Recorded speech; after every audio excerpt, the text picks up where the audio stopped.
Welcome to all the students. Nuclear power plant में हम लोग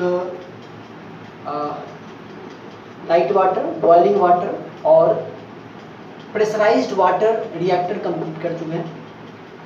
नेक्स्ट जो हमारा टॉपिक है वो है can do type reactor. Can do अगर फुल फॉर्म इसका देखिए तो CAN से होता है कनाडा, क्योंकि इस टाइप के रिएक्टर का जो पहला पार्ट था, फर्स्ट पहली बार कनाडा में ही इंस्टॉल हुआ था 1962 में, और अभी इंडिया में तीन जगह इस टाइप का है और भी कई जगह काम हो रहा है। एक तो कोटा में है, राणा प्रताप सागर नाम से 430 मेगावाट का। दूसरा आपका कलपक्कम में है, तमिलनाडु 470 मेगावाट का। और तीसरा है ककड़ापड़ा, गुजरात में, ठीक है, नरोड़ा में भी है सर। तो ये कैन डू टाइप जो रिएक्टर है, CAN से तो कनाडा नाम हो गया, अपना नाम दे दिया वो।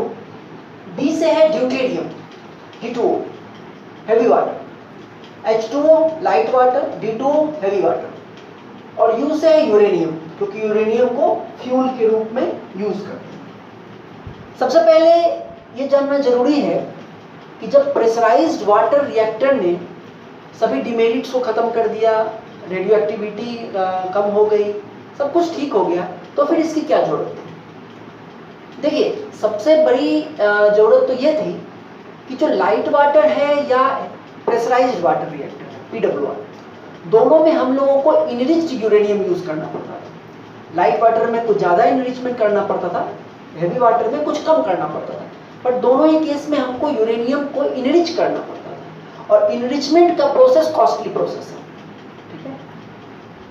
और इनरिच इसलिए करना पड़ रहा है क्योंकि हमारे पास उतने अच्छे उसमें कूलेंट नहीं। H2O तो है, कूलेंट है, काम तो चलता ही है, वर्क तो करता ही है, लेकिन उससे अच्छा कूलेंट है D2O, deuterium oxide, D2O H2O के कंपैरिजन में अच्छा कूलेंट है, ज़्यादा हीट को एब्जॉर्ब करेगा। और एक और उसका बेनिफिट है, D2O का एक बेनिफिट, ड्यूटेरियम ऑक्साइड जो D2O है, देखिए H2O से D2O एक प्रोसेस होता है जिसके बारे में हम यहाँ डिस्कस नहीं करेंगे, बट आप सर्च कर सकते हैं, फ्रैक्शनल डिस्टिलेशन। एक प्रोसेस है जिससे कि हम लोग H2O से D2O बनाते हैं, फ्रैक्शनल डिस्टिलेशन। तो उस प्रोसेस से H2O से D2O बनाया जाए, ड्यूटेरियम ऑक्साइड, जैसा आप जानते होंगे कि ये 1,1 हाइड्रोजन है और ड्यूटेरियम है 2,1, एक न्यूट्रॉन एक्स्ट्रा। हाइड्रोजन में एटम में एक न्यूट्रॉन एक्स्ट्रा वो एब्जॉर्ब कर ले तो बन जाएगा ड्यूटेरियम। तो जो ड्यूटेरियम ऑक्साइड है वो ज़्यादा बेहतर कूलेंट है, मतलब ज़्यादा हीट को एब्जॉर्ब कर सकता है और ट्रांसफर कर सकता है।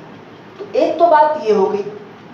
दूसरा, D2O जैसा कि हम लोग जानते हैं, लाइट वाटर में भी, PWR में भी और PWR में भी, दोनों में H2O ही हमारा मॉडरेटर भी था और कूलेंट भी था, दोनों काम वो करता था, है ना, मॉडरेटर का भी और कूलेंट का। तो D2O जो है वो H2O के कंपैरिजन में अच्छा कूलेंट तो है ही, साथ ही साथ H2O के कंपैरिजन में अच्छा मॉडरेटर भी है। कैसे? क्योंकि देखिए, जब हम लोग H2O यूज करते हैं तो वहां पर हमारे पास हाइड्रोजन एटम है। मॉडरेटर की क्या प्रॉपर्टी होनी चाहिए? मॉडरेटर की प्रॉपर्टी होनी चाहिए वो कि वो न्यूट्रॉन की एनर्जी को एब्जॉर्ब करे, ना कि न्यूट्रॉन को एब्जॉर्ब करे। न्यूट्रॉन को एब्जॉर्ब करने के लिए कंट्रोल रॉड्स हैं। मॉडरेटर का काम होता है कि वो न्यूट्रॉन की एनर्जी को एब्जॉर्ब करे, और ये करता है, वाटर इस काम को करता है, अच्छे से करता है। लेकिन नेवरदलेस, मतलब फिर भी जो वाटर का जो हाइड्रोजन एटम है वो अगर एक न्यूट्रॉन को, मतलब न्यूट्रॉन को एब्जॉर्ब कर सकता है, क्योंकि हाइड्रोजन का एक और फॉर्म होता है ड्यूटेरियम, तो हाइड्रोजन एटम हो सकता है कि न्यूट्रॉन को एब्जॉर्ब करके अपने आप को ड्यूटेरियम में कन्वर्ट कर ले, न्यूट्रॉन लेकर के, है ना, ड्यूटेरियम में कन्वर्ट कर ले। तो अगर हाइड्रोजन न्यूट्रॉन को एब्जॉर्ब करने लगा तब तो आपका केमिकल रिएक्शन स्लो हो जाएगा बिना कंट्रोल रॉड को यूज किए। आप कंट्रोल रॉड को वहीं लगाए हुए हैं और मॉडरेटर का जो हाइड्रोजन है वो न्यूट्रॉन को भी अब्सॉर्ब कर रहा है, ड्यूटेरियम बन रहा है, ठीक है। तो उस केस में तो आपका न्यूक्लियर रिएक्शन स्लो हो जाएगा। तो हाइड्रोजन की एक और प्रॉपर्टी जो होती है कि वो न्यूट्रॉन को एब्जॉर्ब करके ड्यूटेरियम में कन्वर्ट हो सकता है। तो उसके कारण एक डिमेरिट ये है कि हमारा केमिकल रिएक्शन स्लो हो जाता है। और ड्यूटेरियम जो है वो भी ट्रिटियम बन सकता है, ये भी एक न्यूट्रॉन लेकर ट्रिटियम बन सकता है, बट जितनी पॉसिबिलिटी हाइड्रोजन की ड्यूटेरियम बनने की है उससे कहीं कम पॉसिबिलिटी ड्यूटेरियम के ट्रिटियम बनने की, ठीक है। इसलिए अगर हम D2O को यूज करें in place of H2O, H2O की जगह सब कुछ सेम रखे, प्रेशर भी सेम, सब कुछ सेम, प्रेशराइजर वगैरह सब है, लेकिन अगर हम हाइड्रोजन की जगह H2O की जगह D2O यूज करें, हेवी वाटर यूज करें, हेवी वाटर नाम क्यों है, इसका 2 है मास, हेवी वाटर यूज करें as a moderator as well as coolant. अच्छा कूलेंट तो है ही, ज़्यादा हीट लेगा, ट्रांसफर करेगा, और मॉडरेटर भी अच्छा रहेगा, मॉडरेटर भी बनिया रहेगा, ठीक है। तो इस कंडीशन में जो कि आप ज़्यादा हीट को एब्जॉर्ब कर रहे हैं, आप simple uranium, natural uranium use कर सकते हैं। Natural uranium as fuel, cost बचेगा आपका, जो इनरिच करने का कॉस्ट पड़ रहा है वो कॉस्ट बचेगा।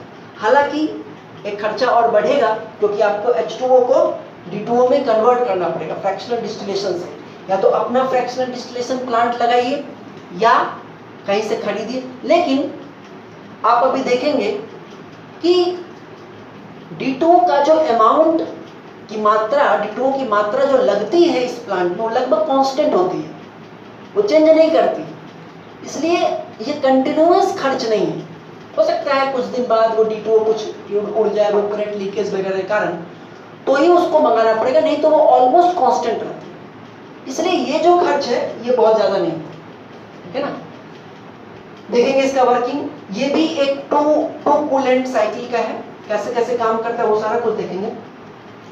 लेकिन हम ये कहना चाह रहे थे कि इसमें नेचुरल यूरेनियम क्यों यूज होता है। तो नेचुरल यूरेनियम इसलिए यूज होता है क्योंकि हम D2O को यूज कर रहे हैं जो कि एक अच्छा कूलेंट है और एक अच्छा मॉडरेटर है in comparison to H2O। Coolant तो है ही, और मॉडरेटर इसलिए अच्छा है क्योंकि ये न्यूट्रॉन को एब्जॉर्ब करने की पॉसिबिलिटी इसके साथ बहुत कम है, जबकि H2O में न्यूट्रॉन को, हाइड्रोजन एटम को न्यूट्रॉन को एब्जॉर्ब करने की पॉसिबिलिटी ज़्यादा है। तो न्यूट्रॉन को एब्जॉर्ब करने लगा तो रिएक्शन शुरू हो जाएगा, ठीक है। अब natural uranium is used as fuel, ये आप समझ गए। और pressurised heavy water used as moderator and coolant. Pressurised इसलिए क्योंकि नॉर्मली जो बॉइलिंग पॉइंट है दोनों का सेम है, तो हमको बॉयल तो होने नहीं देना है, बॉयल तो होने नहीं देना है, तो इसलिए हम लोग को एक प्रेशराइजर लगाना पड़ेगा। प्रेशराइजर का वर्किंग हम लोग देख चुके हैं लास्ट क्लास में।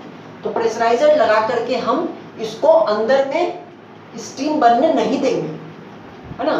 ये अपने हीट को ट्रांसफर करेगा हीट एक्सचेंजर में, जिसका नाम यहाँ पर क्या दिया है, स्टीम जनरेटर।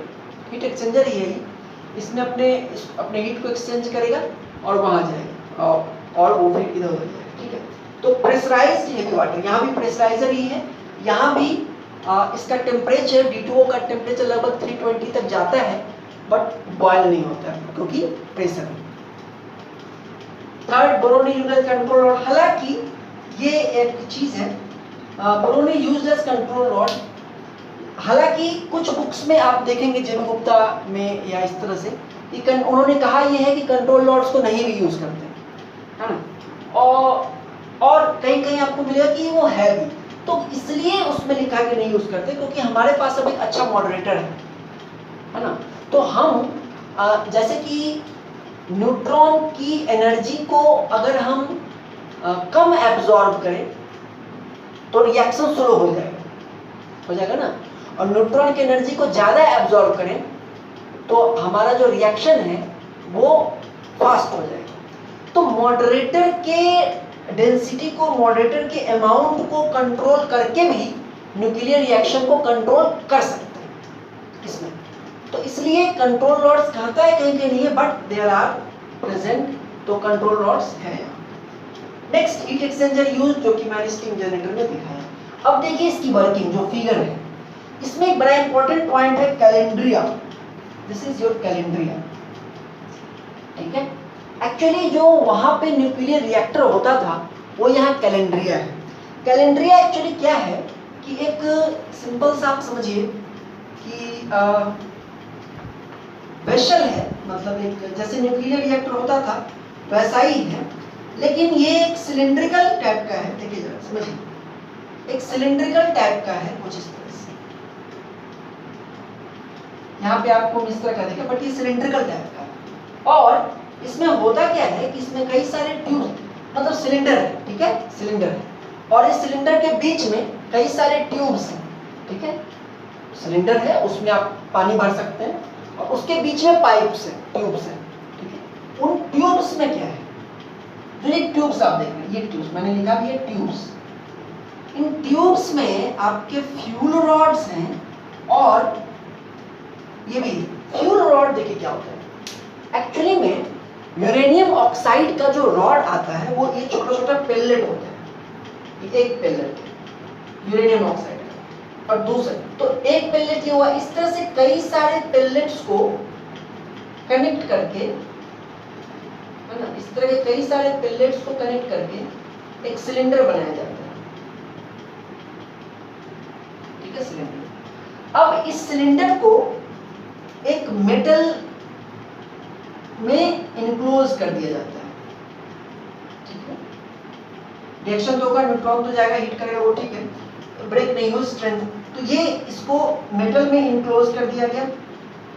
अब इस तरह के कई सारे जो मेटल के रॉड्स हैं उनको आपस में सोल्डिंग कर लिया जाता है।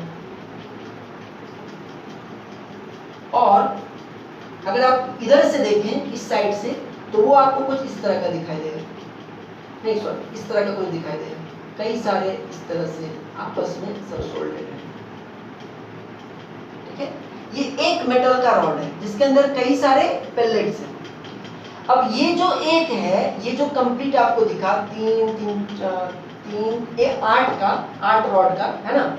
अब इसको ऐसा कई सारा, जैसे अगर इस पूरे को हम इस तरह से ब्लैक से दिखाएं, तो ऐसा कई सारा, एक बड़ा नहीं, मतलब जो भी है, ये ड्रम मानिए, इसमें ऐसा कई सारा रहेगा,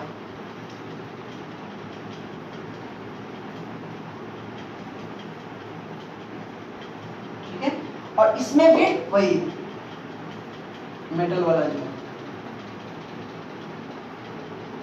समझ रहे हैं। इस बात क्या हुई, सबसे पहले छोटा पेलेट था, इस तरह से कई सारे पेलेट्स को कंबाइन किए, उसको मेटल से एनक्लोज किए, ऐसा कई सारे को आपस में सोल्डिंग करके ये एक बना।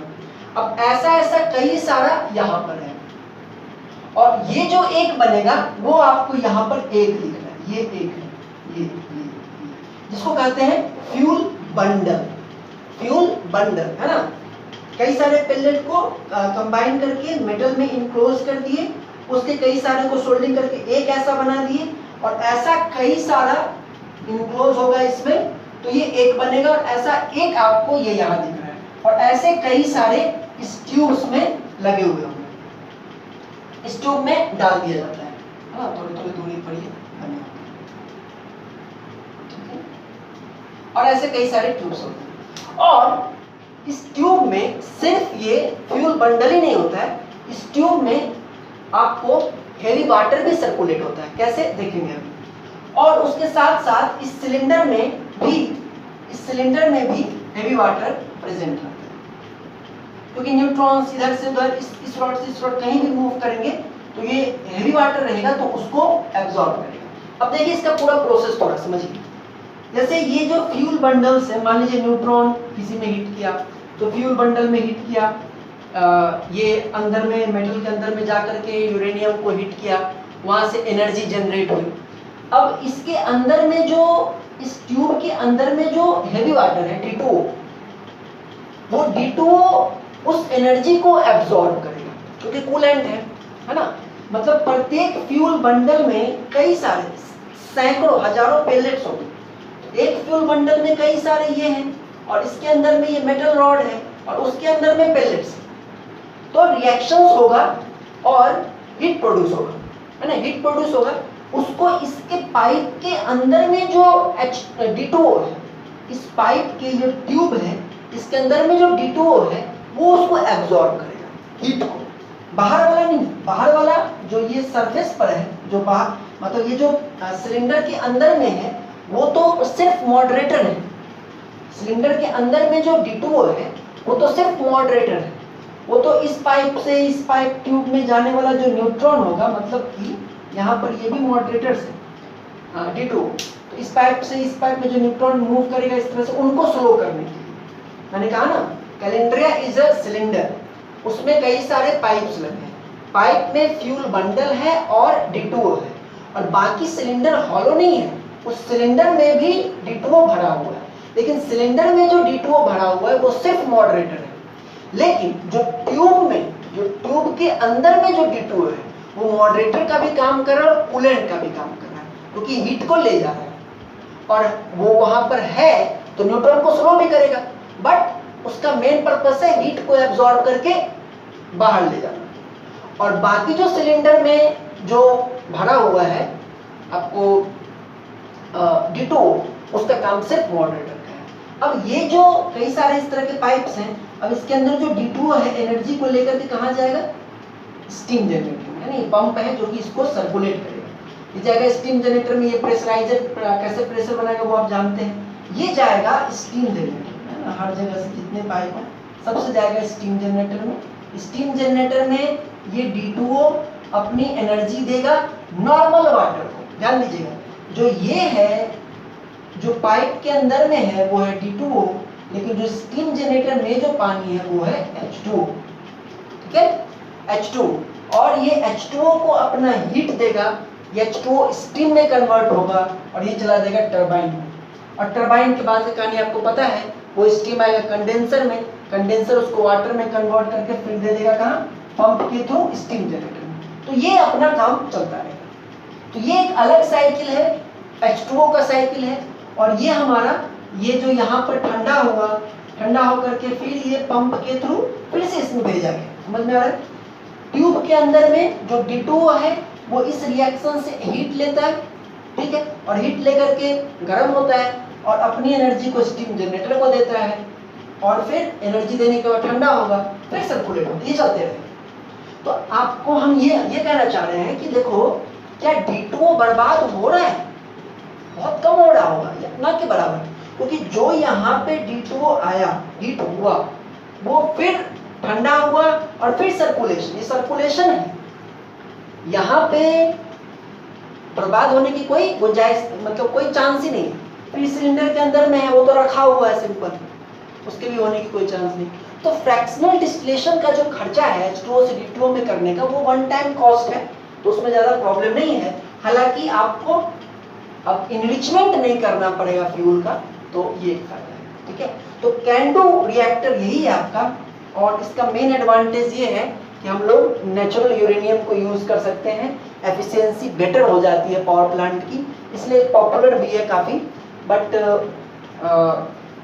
धीरे धीरे जैसे जैसे अच्छा कंट्रोल रॉड ये यहाँ पे लगे हुए हैं, इनको भी ऊपर नीचे करके हम अपने रिएक्शंस को कंट्रोल कर सकते हैं, ठीक है।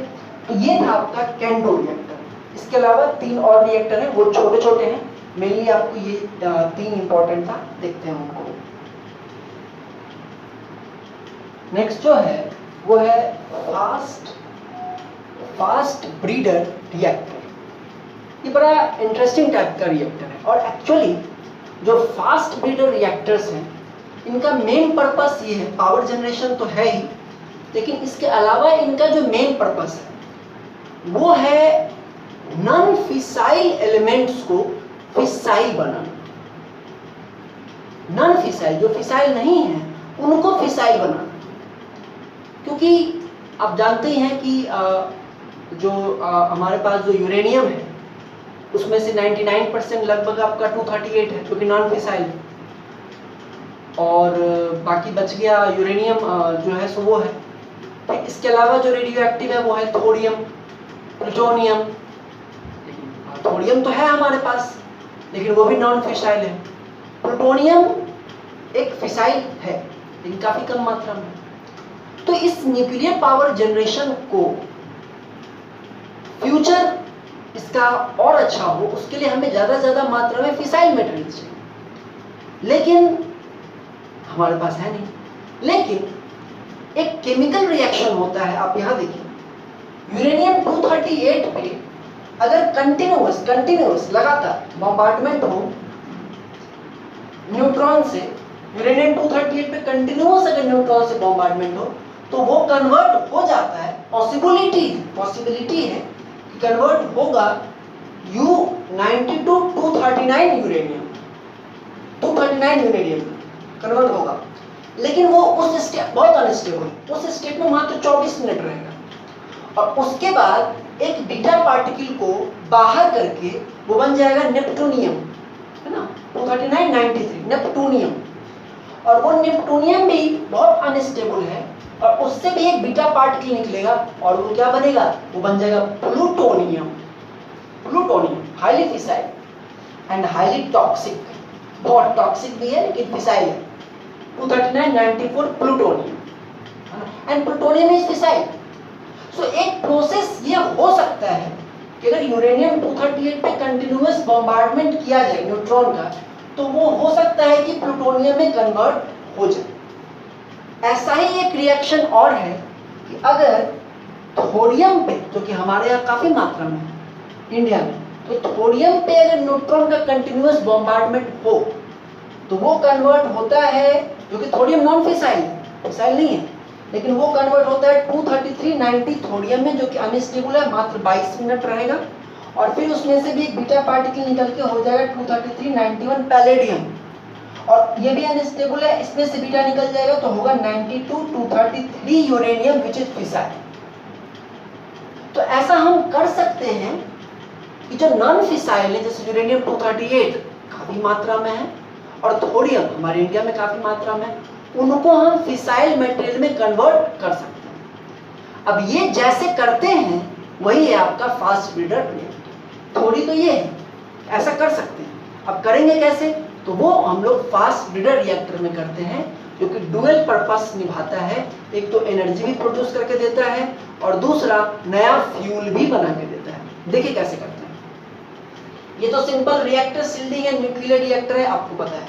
इसमें प्लूटोनियम का फ्यूल रॉड लिए, यूरेनियम 235 भी ले सकते हैं, प्लूटोनियम क्यों लिए हम आपको बताएंगे, बट यहाँ पर आप यूरेनियम 235 भी मतलब यूरेनियम ऑक्साइड का ले सकते हैं। 235 प्योर तो मिलेगा नहीं, यूरेनियम मतलब जैसे नॉर्मल आपको लाइट BWR और PWR में फ्यूल रॉड होता है ना, वैसा भी ले सकते हैं, या आप प्लूटोनियम का भी ले सकते हैं। बाकी कंट्रोल रॉड लगा हुआ है। अच्छा, और इसमें न्यूट्रॉन वगैरह का अटैक वगैरह होगा, न्यूक्लियर रिएक्शंस होगा।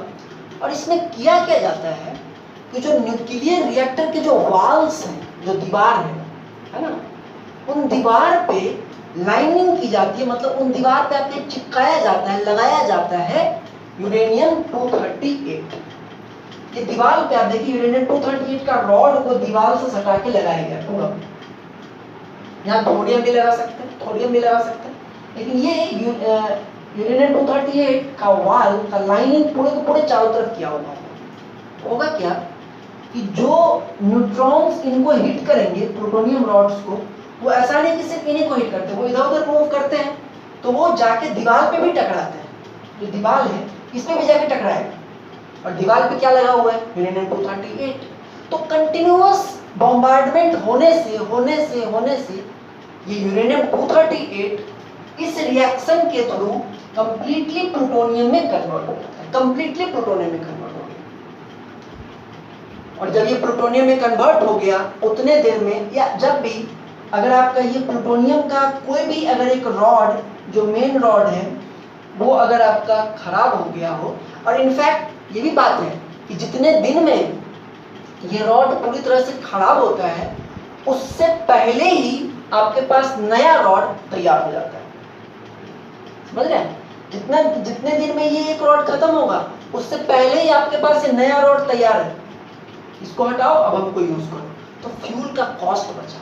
तो यहाँ पे यूरेनियम 238 का रॉड यहाँ लगा है, यहाँ प्लूटोनियम इसलिए लिया गया क्योंकि यूरेनियम 238 जब ब्रीडिंग होता है उसका तो वो कन्वर्ट होता है प्लूटोनियम, है ना, और हमारे पास यहाँ प्लूटोनियम का रॉड अगर यहाँ यूज कर रहे हैं और यहाँ बन भी क्या रहा है प्लूटोनियम, तो यहाँ से निकाल के यहाँ लगा लेंगे, ठीक है ना। इसीलिए यहाँ प्लूटोनियम का यूज किया गया। अगर हम ये लाइनिंग थोरियम की करें तो ये रॉड किसका यूज करेंगे आप सोचिए। अगर ये लाइनिंग हम थोरियम की करें तो हम रॉड यूज कर सकते हैं यूरेनियम 233 का, है ना, क्योंकि थोरियम बनेगा क्या 233, तो यहाँ से वहाँ रिप्लेस कर देंगे। तो ये है फास्ट ब्रीडर रिएक्टर जिसमें कि नए नए फिसाइल मटेरियल बन के सामने आते हैं। यूरेनियम 238 की लाइनिंग करेंगे वो प्लूटोनियम बन जाएगा, थोरियम की लाइनिंग करेंगे 233 बन जाएगा। अच्छा, कंट्रोल रॉड्स तो बोरॉन वगैरह का यूज करते हैं। इसमें एक और बड़ा इंपॉर्टेंट पॉइंट है ऑब्जेक्टिव पॉइंट ऑफ व्यू से कि इस फास्ट ब्रीडर रिएक्टर का हमारा मेन पर्पस है हमें नए फिसाइल रॉड्स तैयार करने हैं, हमें नया फ्यूल तैयार करना है। और ये तब होगा जब न्यूट्रॉन काफी तेजी से मूव करते रहे पूरे रिएक्टर में और हिट करें इन वाल्व्स को जाकर के हिट करें। अगर आप इसमें मॉडरेटर को यूज करेंगे तो मॉडरेटर तो न्यूट्रॉन को स्लो कर देगा, तो न्यूट्रॉन को स्लो कर देगा तो न्यूट्रॉन जाकर के दीवार पे हिट ही नहीं करेगा, और अगर हिट नहीं करेगा कोई फायदा नहीं, समझ रहे हैं। That's why fast breeder reactor is the only reactor जिसमें कि हम लोग मॉडरेटर का यूज नहीं करते हैं, ठीक है। क्योंकि हमारा मेन पर्पस यहाँ पर है ब्रीडिंग करना, नए रॉड बनाना। तो no moderator use, very important point, no moderator use,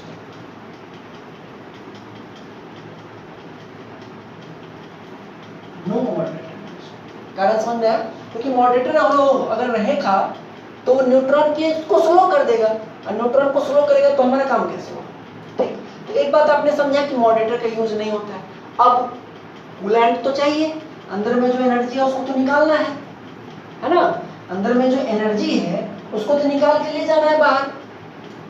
अभी तक हमने जितना भी कूलेंट पढ़ा, चाहे वो BWR हो लाइट वाटर था, PWR हो लाइट वाटर था, CAN2 हो D2O था, ये दोनों जो है लाइट वाटर और D2O दोनों ही मॉडरेटर भी हैं और कूलेंट भी हैं। तो अगर उन दोनों में से किसी को भी यूज करेंगे तो कूलेंट का तो काम करेगा, साथ साथ मॉडरेटर का भी काम करने लगेगा। रोक कैसे सकते हैं, है ना। तो मॉडरेटर का भी काम करेगा तो एनर्जी को एब्जॉर्ब कर लेगा, फिर हमारा काम नहीं हो पाएगा। तो हमारे पास एक तीसरे तरह का कूलेंट हमको चाहिए लाइट वाटर और D2O के अलावा। तो वहां पे यूज करते हैं लिक्विड मेटल को, जनरली सोडियम, लिक्विफाइड सोडियम को यूज करते हैं। ये भी बहुत अच्छा कूलेंट है और ये हीट को यहाँ से अब्जॉर्ब करके ले जाएगा। इस कूलेंट का एक ही डिमेरिट है कि एयर से और वाटर से ये बहुत ज़्यादा इसको बैड है। पढ़े भी होंगे आप लोग कि सोडियम और पोटेशियम का बहुत ज़्यादा रिएक्शन होता है एयर वगैरह से ब्लास्ट करता है, तो इसलिए काफ़ी टाइट फिटिंग रखनी पड़ेगी, वाटर में कोई लीकेज वगैरह नहीं होना चाहिए। लेकिन ठीक है, करते हो। लेकिन इसमें जो हम लोग कूलेंट यूज करते हैं वो लिक्विड मेटल यूज करते हैं, सोडियम लिक्विफाइड सोडियम का यूज करते हैं। वो लिक्विफाइड सोडियम इसमें जाएगा, वो मॉडरेटर है नहीं, एनर्जी अब्सॉर्ब नहीं करेगा, इसमें जाएगा, हीट लेगा और एक हीट एक्सचेंजर को हीट देगा। और हीट एक्सचेंजर में क्या यूज करेंगे, लाइट वाटर H2O, जो कि स्टीम में कन्वर्ट होगा, टरबाइन में जाएगा, कंडेंसर वगैरह आपको पता है। तो इसमें हम लोग, आपको पता चल गया इसका मेन काम क्या है, मॉडरेटर यूज होता नहीं है और कूलेंट यूज होता है लिक्विड सोडियम, ठीक है। तो ये एक और टाइप का रिएक्टर आपने पढ़ा। इसके अलावा दो और रिएक्टर हैं छोटे छोटे, वो ज्यादा पॉपुलर नहीं है बट पॉसिबल है ना, पॉसिबल है, तो इसलिए उनका यूज है। देखिए एक जो रिएक्टर है वो है आपको जो आई थिंक फिफ्थ, वो है gas cooled reactor. Gas cooled reactor figure यही होगा, बस थोड़ा सा चेंज का होगा, बता दे रहा हूँ। गैस कूल्ड रिएक्टर है, इसमें भी नेचुरल यूरेनियम का यूज होता है, क्योंकि क्या है कारण बता रहे, नेचुरल यूरेनियम का यूज होता है। यहाँ पे जो कूलेंट है वो है CO2 मेनली ज्यादातर यूज होता है, और इनर्ट गैस। ये गैसेस जो हैं ये बहुत अच्छे कूलेंट हैं, हीट को बहुत अच्छा से एब्जॉर्ब करते हैं। मतलब यहाँ पे गैस कूल्ड रिएक्टर अगर बनाएंगे तो यहाँ पे क्या हो जाएगा, CO2 गैस हो जाएगी, ठीक है, CO2, hot CO2, cold CO2, और ये लाइनिंग वगैरह नहीं होगी, नॉर्मल जैसा यूरेनियम ऑक्साइड का रॉड होगा।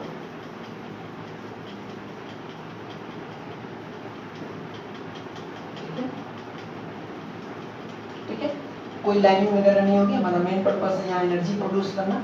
और यहाँ से CO2 जाएगा, कोल्ड CO2, अंदर से हीट लेगा, बहुत अच्छा कूलेंट होता है, अंदर से हीट लेगा और हीट एक्सचेंजर में ट्रांसफर करेगा, सिंपल। तो कूलेंट इज CO2 और इनर्ट गैस। कंट्रोल रॉड तो आपको पता ही है क्या है। इसमें एक, अब इसमें हमको रिएक्शन करवाना है तो यहाँ हम लोग मॉडरेटर का यूज करते हैं। मॉडरेटर का यूज यहाँ पे गैस कूल्ड रिएक्टर में मॉडरेटर का यूज जरूरी है, क्योंकि यहाँ पे ब्रीडिंग नहीं कराना है, रिएक्शन करवाना है। अगर मॉडरेटर नहीं यूज करेंगे मॉडरेटर तो क्या होगा, फिर इतने तेजी से न्यूट्रॉन जाएगा कि एब्जॉर्ब ही नहीं होगा। तो यहाँ पे मॉडरेटर यूज करते हैं। अब अभी तक हम लोग को पता था कि मॉडरेटर तो दो ही होता है, H2O2, लेकिन मैंने स्टार्टिंग में जब आपको फर्स्ट लेक्चर दिया था तो मैंने आपको बताया था कि एक सॉलिड मॉडरेटर भी होता है, ग्रेफाइट।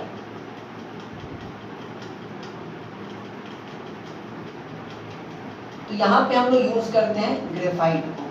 ये यहाँ पर तो कंट्रोलर बना दिया, आप समझ सकते हैं, जगह की कमी यहाँ है, न्यूक्लियर रिएक्टर में नहीं है। तो ये ग्रेफाइट, सॉलिड जो ग्रेफाइट है वो इन दोनों के बीच में ही इस तरह से लगा रहता है ना, इस तरह से दोनों साइड, यहाँ भी इस तरह से, और इन्हीं के बीच में आपका कंट्रोल रॉड भी लगा हुआ है। ठीक है, तो इस तरह से ये ग्रेफाइट है एक दूसरे के बीच में, जो कि न्यूट्रॉन की एनर्जी को, इनसे जब न्यूट्रॉन टकराएगा स्लो हो जाएगा, फिर जाकर के एब्जॉर्ब हो जाएगा। ठीक है, तो यहाँ पे सॉलिड मॉडरेटर यूज होता है ग्रेफाइट। बाकी आप जानते ही हैं कि कंट्रोल रॉड में बोरोन का हम लोग यूज करते हैं। ठीक है, तो ये है आपको gas cooled reactor. Gas cooled reactor क्यों नाम पड़ा, क्योंकि आप देख ही रहे गैस ही कूलेंट है हमारा, वही कूलेंट को लेकर के जाएगा। ठीक है, तो एक ये टाइप है गैस कूल्ड रिएक्टर। एक और 6 टाइप है liquid metal cooled reactor. Liquid metal cooled reactor, ठीक है। लिक्विड मेटल कूल्ड रिएक्टर और फास्ट ब्रीडर रिएक्टर में अंतर सिर्फ इतना है कि वहां पे हम लोग मॉडरेटर का यूज नहीं करते थे, क्योंकि वहां पर फास्ट ब्रीडर रिएक्टर में हमारा काम था ब्रीडिंग करवाना, नया फ्यूल बनाना।